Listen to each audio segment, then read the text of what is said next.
The first day of the new 119th Congress, House Speaker Mike Johnson was temporarily frozen out of his job by several reluctant Republicans. But enough of those Republicans came around and Johnson was reelected in the first round of balloting. CBS's Scott MacFarlane has the details.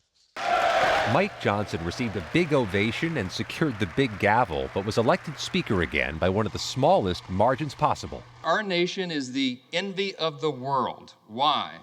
Because we have been marked by a spirit and a people who are explicitly that. We are explicitly American. With a perilously narrow Republican House majority and a margin of error so small, Johnson had just one vote to spare. Massey.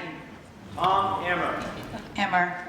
Johnson initially lost three. Kentucky's Thomas Massey, South Carolina's Ralph Norman, and Texas's Keith Self, who've opposed some of the large spending bills Johnson passed to avoid government shutdowns last year, voted for someone else first. President-elect Donald Trump, who'd endorsed Johnson, intervened and called two of the defectors. Norman and Self then switched their votes and put Johnson over the top. What did the president say to you?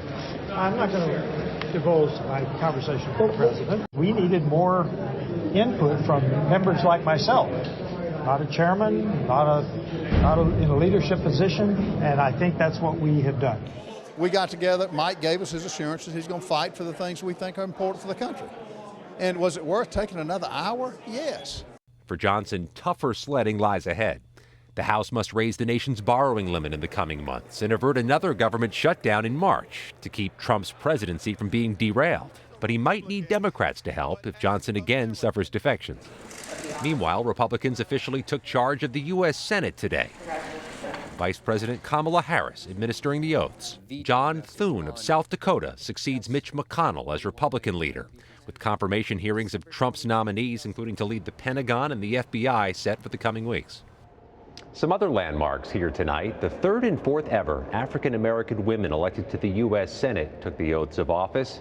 So too did the first ever transgender member of Congress. Sarah McBride will represent Delaware. Major? Scott MacFarlane on Capitol Hill, thank you.